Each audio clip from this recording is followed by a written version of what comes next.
Olá, bem-vindo a mais um vídeo do nosso canal e hoje vamos falar um pouquinho sobre Pôncio Pilatos, esse grande mau juiz da história. Ele ficou conhecido por ser um péssimo juiz que condenou um inocente à pena de morte. Mas antes, se inscreva, curte, comente e compartilhe esse vídeo para ajudar a chegar a mais pessoas e também para saber se você está gostando ou não do nosso conteúdo. Para início desse vídeo, é interessante a gente conhecer quem era Pôncio Pilatos, né? E Pôncio Pilatos era o prefeito da Judéia, ou seja, ele não era um grande governador da região toda, ele estava adstrito à região da Judéia. Lúcio Hélio Lamia era o governador da região da Síria, ao qual Pôncio Pilatos estava subordinado. Contudo, esse sujeito nunca pisou o pé naquela região. Ficou em Roma, do ano 26 a 36, e o que deu a Pôncio Pilatos uma grande liberdade e autonomia para exercer o seu poder sem ter um fiscal ali falando, olha, não faz bem isso, não faz bem aquilo. Então, eles tinham mais autonomia, mais liberdade, e isso deixou com que o lado tirânico e sanguinário desse sujeito aflorasse e que os seus primeiros anos de governo ali na região da Judéia fossem terríveis. Um caso muito famoso dessa sanguinolência de Pilatos foi um conflito envolvendo a construção do Arqueduto de Jerusalém, onde ele foi acusado de ter usado os recursos do Templo de Jerusalém para a construção desse arqueduto, o que era uma violação de um acordo entre Roma e o Templo de Jerusalém, de que os recursos do templo seriam usados para fins religiosos e do próprio templo, né? O que gera uma revolta popular tremenda na população, que se faz manifestações e ele reprime essas manifestações com banhos de sangue, o que já gera uma certa antipatia do governo central romano, que vê porque a região da Judéia sempre foi uma região muito conturbada, e a repressão violenta por meio de força não fazia com que aquela região ficasse mais calma, mas que ficasse mais inflamada e odiando mais ainda Roma. Então, essa reprimenda que Pilatos usou por meio da força gerou uma insatisfação perante Roma. Só que o fato de ser sanguinolento não torna necessariamente um mau juiz. O que faz, então, Pilatos ser um mau juiz é condenar um inocente, condenar Jesus Cristo. Vamos ao caso, né? Entender um pouco como que se deu todo esse processo judicial de Jesus Cristo. Primeiro, Jesus tem um julgamento perante o Sinédrio. O Sinédrio acusa Jesus de blasfêmia, de contar mentiras religiosas sobre a religião judaica. E perante a religião judaica, ele seria condenado à pena de morte pelo crime que ele cometeu. Um ponto importante, a acusação de blasfêmia que o próprio Sinédrio imputa a Jesus Cristo, todo o processo que há ali já tem vários equívocos da própria lei judaica à época. E também a acusação e a condenação dele foi todo um ardil, porque há documentação histórica e relato bíblico de que o Sinédrio queria, os líderes religiosos queriam a morte de Jesus Cristo, porque ele incitava o povo contra os membros, os líderes religiosos do Sinédrio.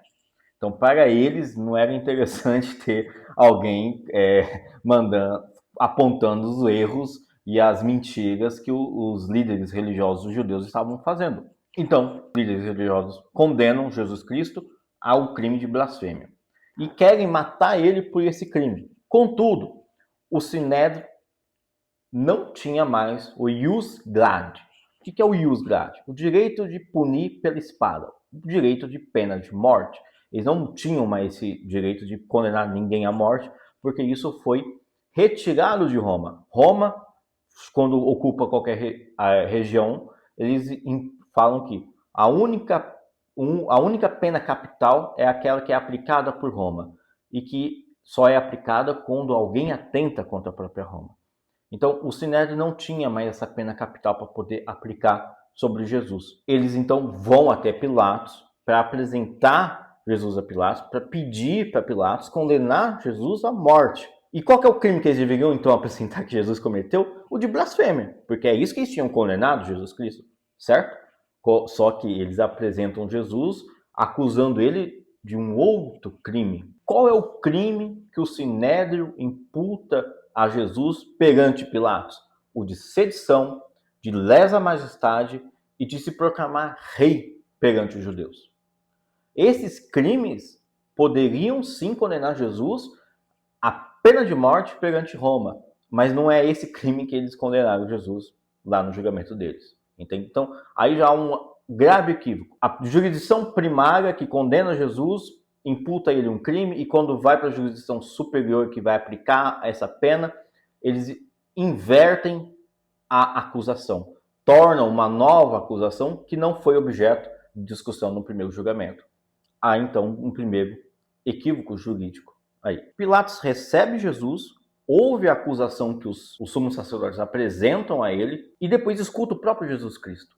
E do interrogatório todo que ele faz, ele conclui: este homem não cometeu crime algum. Contudo, o Sinédrio, os líderes religiosos dos judeus, os sumos sacerdotes, conclamavam o povo a pedir que Pôncio Pilatos crucificasse Jesus, que matasse Jesus. Pôncio Pilatos, então, tenta uma segunda saída nesse processo todo. Ele fala: eu não tenho a competência para julgar esse homem, pois ele é galileu. Quem tem que julgá-lo é Herodes. Ele encaminha Jesus para Herodes, Herodes não dá a mínima, devolve Jesus para Pilatos. E Pilatos, ao invés de libertar Jesus Cristo porque vê a inocência dele, ele prefere castigar Jesus Cristo para poder ficar numa situação de amizade com os sumos sacerdotes. Por que ele tinha essa intenção de ter alguma amizade com os sumos sacerdotes?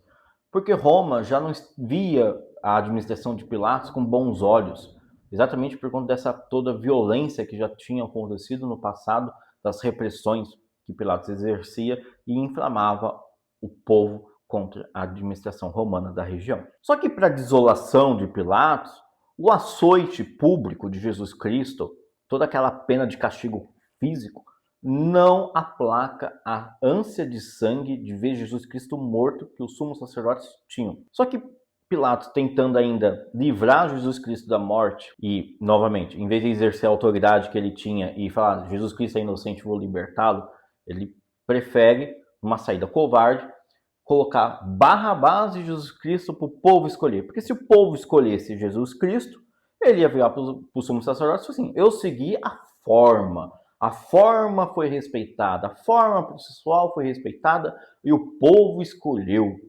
Isso não foi responsabilidade minha, entende? Então ele tenta essa saída meio malandra dali da situação toda. Só que não consegue, o povo escolheu Barrabás. Barrabás, um assassino, um bandido, foi libertado. E ficou Pilatos ali preso novamente a essa situação com Jesus Cristo. E ele não viu mais saída. Ele tem uma saída, então, elegante e covarde, novamente, de lavar as mãos dele. E aqui eu quero colocar um ponto que é muito interessante. Pilatos, o tempo todo, ele via a inocência de Jesus Cristo, ele não absolveu Jesus Cristo, não exerceu o poder que ele tinha por questões políticas e por uma pressão que ele sentia em relação aos sumos sacerdotes. Tanto que os sumos sacerdotes falam: se você não condenar esse homem à morte, você vai ser inimigo de Roma. Por que ia ser inimigo de Roma? Porque eles, os sumos sacerdotes, iam falar que Pilatos estava uma má administração, fazendo merda, né? Ali na região toda, e ia perder o cargo dele. Então Pilatos, para manter o poder que ele tinha, para manter os status políticos dele, ele tem uma saída política elegante de fazer todo aquele teatro, lavo as minhas mãos e liberta Jesus, entregando para o povo fazer o que queria, que era matar Jesus Cristo. Ele não liberta Jesus absolvendo, ele dá a pena de morte. E por que então Pilatos é um mau juiz? Porque ele não exerceu o direito. Ele viu a inocência, quando você vê uma inocência, você absolve. Ele não fez isso. Ele viu uma inocência e condenou por conta de uma consequência política. O mau juiz é aquele, então, que vê uma situação jurídica, em vez de aplicar a consequência jurídica adequada,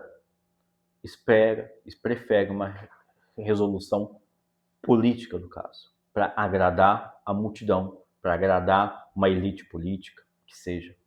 Isso é o que faz um mau juiz. Espero que você tenha gostado desse vídeo.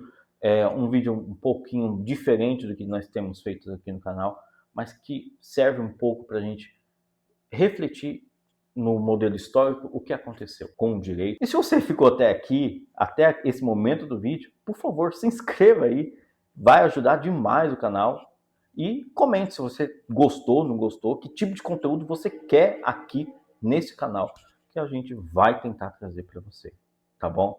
Meu grande abraço, meu obrigado e até uma próxima.